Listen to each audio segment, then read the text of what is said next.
How a President Bernie Sanders Could Take on Wall Street by Michael A. McCarthy If Bernie Sanders wins the presidency, he'll confront numerous obstacles to his agenda. To overcome those obstacles, we need a strategy to take on Capitol, especially Wall Street, and we need to start thinking about that strategy right now. Democratic presidential candidate and U.S. Senator Bernie Sanders speaks during the 2020 Public Service Forum hosted by the American Federation of State, County and Municipal Employees (AFSCME) at UNLV on August 3, 2019 in Las Vegas, Nevada. Ethan Miller, Getty Images. Let's play a thought experiment. What if Bernie actually wins the presidency? It's a thought experiment some have worked through before, and one that requires the caveat that there are enormous structural barriers to his winning. That said, imagine it, Sanders is in power. The sun is shining, babies are laughing, Jacobin writers are drunk off cheap champagne, we're all feeling very good. But once Sanders is elected, there will be two connected strategic issues that Democratic Socialists must immediately grapple with.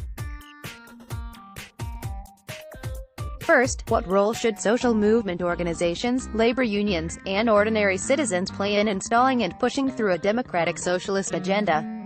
How will social movements be activated to exert pressure on policymakers, potentially including Sanders himself? How might ordinary people be incorporated into the management of new public systems and mobilized into new modes of democratic decision-making? In other words, if Bernie wins, what will the strategy external to the state itself be? But there is another almost equally important set of concerns. What kind of agenda should elected Democratic Socialists push? What kinds of programs should be pushed first? In terms of just up and down votes, what will be politically possible given the constitutional constraints and political composition of Congress? These questions concern the nuts and bolts of exercising state power in a severely limited institutional context. That the American left has less familiarity with questions of state power as a result of its historic marginality in U.S. politics. Cities like Milwaukee have a long history of municipal socialism, with elected socialists grappling with these questions at a smaller scale. But the last time a socialist came this close to the presidency was when Eugene Debs ran from prison in 1920. We often focus on strategy outside of power because we are rarely in it. If that changes, we'll need new strategies. The American left has very sophisticated strategic thinking for developing the outside-the-state strategies. Jane McAlevy's idea of deep organizing, the rank-and-file strategy within the labor movement, and the analysis of how protests win by Francis Fox Piven and Richard Cloward most animate my own strategic vision for popular movements. But we rarely talk about policy itself as strategically. This is a major mistake. If Bernie wins, his administration will begin governing with the deck severely stacked against it. His Democratic Socialist administration would inherit the balance of class forces largely as they exist today, one where business has far more power in politics than do working people. Much like left-wing governments in the past, a Sanders administration is likely to confront obstacles to governing that might weaken or derail its program or, at worst, turn it toward austerity. How might Bernie avoid a repeat of failures of the past? Our best bet is going into it with clear eyes about the risks. All meaningful politics, both within and outside of the state, entail real risk of failure. Politics is a calculated gamble. And for those who aim to upend entrenched power, the odds are not in their favor. That's why, on day one, a democratic socialist program would need to begin to implement changes that adjust the odds. Along these lines, we need to develop serious political analyses of how reforms can break with the logic and power of capital. To be strategic about policy, we need to understand the degree to which policy itself can advance class struggle, and render capital less able to wage counter-revolution. There are huge risks, but it doesn't follow that because a socialist government will likely be met with counterattacks, the only possible path forward is an insurgent confrontation with the state. I reject this view. Not only is it true that such a confrontation is an unrealistic and unpopular strategy that has never worked in any advanced capitalist democracy, it also rests on an inaccurate view of business power and the state. In the insurgent view, capital has dominant power in capitalist democracies, and that's the end of the story. We need to go a step further in our analysis, however, and identify the conditions under which the power of corporations varies. We know business has greater power in capitalist democracies than other constituencies, but what makes this sector stronger or weaker? Answering this question is critical. Once we understand how the power of business varies in capitalist democracies, we can then develop strategies to undermine and erode it to create greater space for more democratic forms of governance. Unionization, building rank-and-file power, and disruption are the key strategies for socialists outside of the state.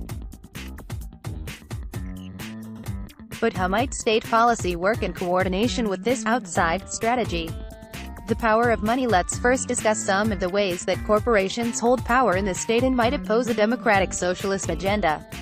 The first I call active engagement. The most immediate way capital might counter a democratic socialist agenda is through its interpersonal connections with politicians in the civil service, campaign financing, and lobbying. Firms, individually, sectorally, and their business associations, are deeply involved in the policy-making process. They expend staggering amounts of resources in a constant effort to directly control the state. And they tend to be better at it than workers and their organizations, because there are fewer of them and they have more money. The second form of power is structural prominence. This concerns the political capacities that capital, a sector, or even a firm have because of their role in the economy. In capitalist societies, where most of the work and revenue generated is through capitalist firms, politicians are dependent on those firms' regular and recurring investment in the economy to both generate tax revenue that the state needs and to make jobs available to the population. And, as the saying goes, the only thing worse than working under capitalism is not working. Workers need that private investment to feed, shelter, and clothe themselves and their families. In the event that capitalists withdraw their investment in the economy or withhold new investments because of a bad business climate, what we call a capital strike, people will lose their jobs, the state will lose revenue from income taxes, and the electorate will likely blame the incumbent administration. This is a trump card that business regularly plays against socialist governments or powerful working-class movements. We can make changes in policy that weaken these forms of power. First, we can limit capital's ability to directly influence politicians through things like campaign finance and lobbying reform, as well as electing more democratic socialists to office. And second, capital's structural power can be weakened by making the public sector larger. Disinvestment is only an effective tool for capitalists to undermine democratic socialist programs if there aren't other sources of work in the public sector available as an alternative. Here are some threats that a socialist government would need to preempt. The international context looms large with respect to capital's power to disinvest. Firms might not only decide to withhold investment, they might move plant and machinery assets abroad, and investors might disinvest from financial assets. This is capital flight. Because there are often real costs to moving plants, the largest first shifts in capital flight are typically financial, in capital markets. Upon election, a Sanders administration faces the potential that risk-averse investors would flee to more favorable business environments. There is historic precedent for this. In the UK since 1945, there have been 5 sterling crises, with investors dumping the currency. In both 1964 and 1974, UK Labour governments led by Harold Wilson entered office on a progressive platform that promised new forms of economic planning and public investment. Yet both times, these plans were defeated by reactive economic crises caused by international investors dumping sterling-backed assets. The move of money threatened to severely undermine the value of the pound and, as a result, broke Labour's program. When James Callaghan took up the mantle as Prime Minister and leader of the Labour Party in 1976, he proclaimed the death of Keynesianism at the party conference. "We used to think you could spend your way out of a recession. I tell you in all honesty that option no longer exists, and in so far that it ever did exist, it worked in each occasion since the war by injecting bigger doses of inflation into the economy, followed by a higher level of unemployment at the next step." A Sanders administration would need to develop plans to weaken the effects of a global run on the dollar. In addition to global investors, international financial institutions can also punish left-wing governments. When Greece faced a severe debt crisis in 2015, it was the aggressively austere posture of the European Central Bank and the Troika who made clear to the left-wing Syriza government that it was willing to stand by and allow runs on Greek banks and devastation in their bond market. Such an event would have only deepened the economic crisis Greece was already in, and systemic bank bankruptcies would have cut off all capital to both Greek businesses and consumers. The Syriza government under Prime Minister Alexis Tsipras had ruled out an exit from the euro unequivocally as a show of its willingness to work within the EU, but the Troika were set to make an example of Greeks for other EU countries to see. With the masses of Greeks opposed to further austerity measures, seen in their historic Oxy vote but largely ignored by the party, and with bolder exit plans kept off the table, the government was disciplined from the outside and the movement demobilized and left demoralized. Also consider France in 1981, maybe our closest analog. That year, the newly elected socialist Mitterrand government began to implement its program Commune, by nationalizing key sectors of the economy and redistributing downward. But these socialist changes did not clear the path for socialism. Inflation of the dollar and the Deutschmark increased the cost of imports for the socialist government, forcing severe devaluations of the franc. The import-dependent France saw consumers' ability to get the things they need on the global market rapidly dwindle. The socialist project sank in the waves of an exchange crisis largely beyond its own doing. A Sanders government might be disciplined in this manner as well, especially given the United States' dependence on imports. Finance and political revolution with respect to both corporate money in politics and structural prominence. The biggest corporate threat to a democratic socialist government is the financial sector. Finance capitalism creates new dilemmas for working people, it generates greater macroeconomic instability, increases worker precarity, and deepens inequality. The incredible debt that both middle-income and poor workers find themselves in is what can be called a secondary form of exploitation. In the realm of circulation, firms lower wages to make more profits, then workers take on debt, and the interest payments on that debt are another source of profits. The incredible size of the financial sector in our economy, and its structural power, makes us all sensitive to what it does. Not only is Wall Street the largest financial center in the world, it also manages the vast bulk of global fund assets, 46%. Similarly, it plays an oversized role in politics, spending far more in lobbying than any other sector of American capital. One line of defense that a democratic socialist administration might use is enforcing limits on the cross-border movement of financial and physical assets. This is called capital controls. Capital controls are limits, prohibitions, or transaction taxes that help regulate the flows of financial assets in and out of a country. They were once quite common, but have been largely destroyed with much of the rich capitalist world's embrace of neoliberal policies.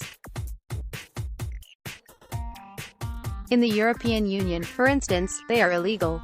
A democratic socialist government should use them as a crucial tool for governing and guarding against capital flight. But what if domestic firms put a hold on reinvestment and sat tight until the government fell apart? This might come as a surprise, but the financial sector itself offers new avenues for radical politics and a potential leverage against investment through slowdowns in capital strikes. The sector pours money into politics and helps staff the government with people drawn from it. It does its best to co-opt regulators, where it doesn't. Finance works to stay one step ahead of them in a Byzantine game of regulation. It also exercises massive structural power. A decline in stock values, because of investors dumping assets, leads to investment slowdowns and erodes people's savings in their retirement funds. If financial flows are reallocated, they might neutralize the ill effects of disinvestment that have killed socialist experiments in the past. Public banking is typically thought of in terms of the development strategies it might promote. Financial flows might be reallocated into renewables and zero-carbon sources, worker housing, infrastructure, green tech, and public jobs. But public banking might also make socialist governments more durable if investments are strategically allocated to counter investment slowdowns. Imagine if democratic socialist governments anticipated a capital strike by allocating investment into green jobs in areas most likely to be hit ahead of time. In such a scenario, public investment could operate like a strike fund for society against capital. Beyond direct lobbying and interpersonal pressure, the basic tools that capital has to undermine a democratic socialist government are capital flight, capital disinvestment, or being punished by international product and capital markets. But governments are not simply helpless.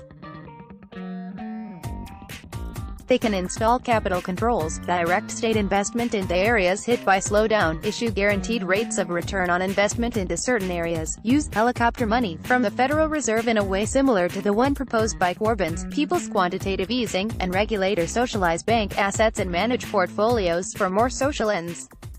And, in doing so, they would not only weaken the power of business, but they could promote an alternative just and green industrial policy.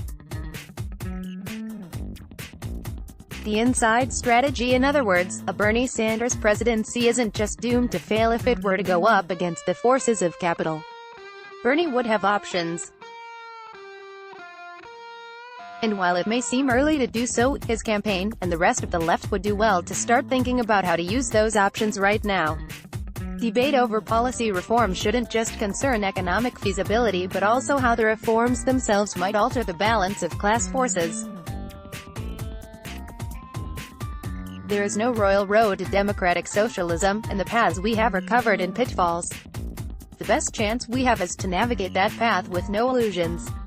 Finance is both our biggest enemy and our best tool. A viable democratic socialist government in the United States would need to weaken the power of Wall Street by controlling it for social ends. Thinking strategically about policy means thinking through how we can do this. Let's block ads. Why?